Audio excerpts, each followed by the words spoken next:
তাবুক যুদ্ধে আপনারা জানেন দান কারে বলে, তাবুক যুদ্ধে পড়বেন। রাসূল বললেন যে জেহাদে যাব আমরা, অর্থ লাগবে, কার কি আছে। তারা ওই জিজ্ঞাসা করেন হুজুর কী করবেন, আমরা তো জিজ্ঞাসা করি কোরআনে কি ইত্যাদি ইত্যাদি বলছে। সাথে সাথে যে যার বাসায় চলে গেছে, যার যার সামর্থ্য অনুযায়ী সর্বোচ্চ পরিমাণ নিয়ে আসছে। আপনারা এইটার ঘটনায় জানে হয়তো আবু বকর রাদিয়াল্লাহু আনহু আসছে কি নিয়ে আসছে, পোটলা। তার সবচেয়ে ওই দানও কিন্তু আবু বকর ফার্স্ট হয়েছে। মানে এক কথা হলো যার কি আছে এবং কি দান করছে। আপনার আছে 20 কোটি টাকা, আপনি দান করলেন 50,000 টাকা বা 10,000, ওরা তো 20 কোটি টাকার তুলনায় কিচ্ছু না, কত পার্সেন্ট এইটাই সব করতে হবে। তাহলে যাই হোক, তা এই জন্য বলা হয়েছে আগে যারা দান করছে পরে যারা দান করছে সকলেই আল্লাহ নিকট এহসান, মানে কি সকলেই ইনসাফ পাবে। এই জন্য না যে যারা পরে দান করছে তাদেরকে আল্লাহ ভালোবাসেন না বা তাদেরকে আল্লাহ প্রতিদান দেবেন না, এরকম না বিষয়টা।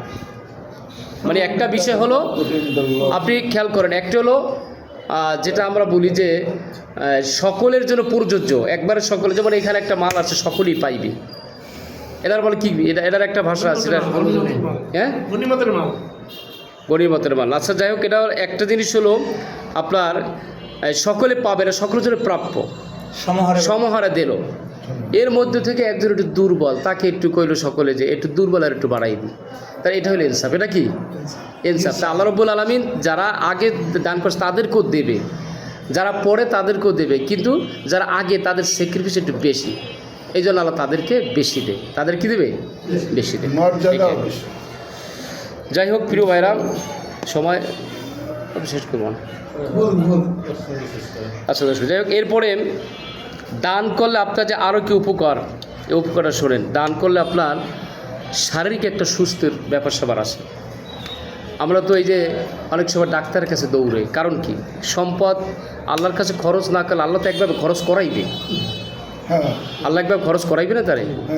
মনে করছেন কি সম্পদ উপার্জন করে ধরে রাখবেন, পারবেন না। সম্পদ যদি যাওয়ার হয় এমনি যেই, তো আপনি দান করে গেলে তাহলে দেখবেন যে আল্লাহ রাব্বুল আলামিন বড় বড় বিপদ থেকে বাঁচাই দেবেন। আপনার আল্লাহ রাব্বুল আলামিন রাসূল হাদিসে বলছে, আর সদকাতু তারাদ্দুল বালা, সদকা, দান সদকা মানুষের বালা মুসিবত দূর করে। এখানে একটু বুঝতে তৈরি, না বুঝলে আপনি তো দানও করতে পারবেন না, বালা মুসিবত থেকেও নিজেকে হেফাজত করতে পারবেন না। তো যাই হোক, এরপরে আল্লাহ রাব্বুল আলামিন পরে যে আরেকটা আয়াতে এবার বলছেন যে মান জাল্লাজি, এটা হচ্ছে যেহেতু সমাজ্ঞা, মান জাল্লাজি ইকুরিজুল্লাহ করজান হাসানা, মানে কে আছে যে আল্লাহকে উত্তম ঋণ দেবে। এখন এটা শুনলে কেমন, আল্লাহকে আবার ঋণ দেয় কেমনে? আল্লাহ তো সর্বশক্তিমান, আল্লাহকে আবার ঋণ দেয় কেমনে মানুষ? এটা তো আসলে শুনতে এটা কেমন কেমন লাগে। যেমন আমরা শুনছি, এটা কিন্তু বুখারী শরীফের একটা হাদিস, কিয়ামতের দিন আল্লাহ বলবে, বান্দা তুমি আমাকে খাওয়াও নাই। শুনছেন না এই হাদিসটা? এটা কিন্তু গল্প আকারও আছে, কবিতা আকারও আছে, এটা কিন্তু আসলে একটা হাদিস। আমি গতকালকে পড়ছি একটা হাদিস। তা আল্লাহ রাব্বুল আলামিন বলবে যে বান্দা তুমি আমাকে খাওয়াও নাই। বান্দা তো আশ্চর্য হয়ে যাবে যে আপনাকে কিভাবে খাওয়াতে পারে বা কীভাবে খাওয়ানো যায়। তখন বলছে তোমার দরজায় বা তোমার এলাকায় তোমার প্রতিবেশী কি মানে ক্ষুধার্ত ছিল না, তুমি খাইছো, তুমি পেট ভরে খাইছো, কিন্তু সে তো ক্ষুধার্ত ছিল, তাকে যদি একটু খাবার দিতে তাহলে আমাকে খাওয়ানো হতো।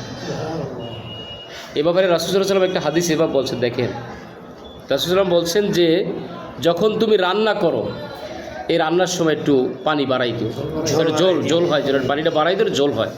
কারণ হতে পারে তোমার প্রতিবেশী বুখা, সে তার ঘরে তরকারি রান্না হয় না, ভাত রান্না হয় না, একটু খোঁজখবর নিও, একটু খোঁজখবর নিও। তো এভাবে আল্লাহ রাব্বুল বলবে পানি, ওই 30টার থেকে পানি, এভাবে মানে আল্লাহ বলবে বান্দাকে, বান্দা আবার বলবে আপনাকে কেমনে পানি পান করানো যায়, এভাবে কয়েকটা প্রশ্ন করবে আর কি। তো আল্লাহ রাব্বুল আলামিনকে এই যে দান করলেন, মানে আল্লাহকে এই যে তার বান্দাদেরকে আল্লাহর পথে, তারপর বিভিন্ন রকমের মানে উন্নয়নমূলক কাজে, সদকা জারিয়া কাজে আপনি যে দান করেন, এটাই মূলত আল্লাহকে কর্জে হাসানা দেওয়া। এর বিনিময়ে আল্লাহ কী করবেন?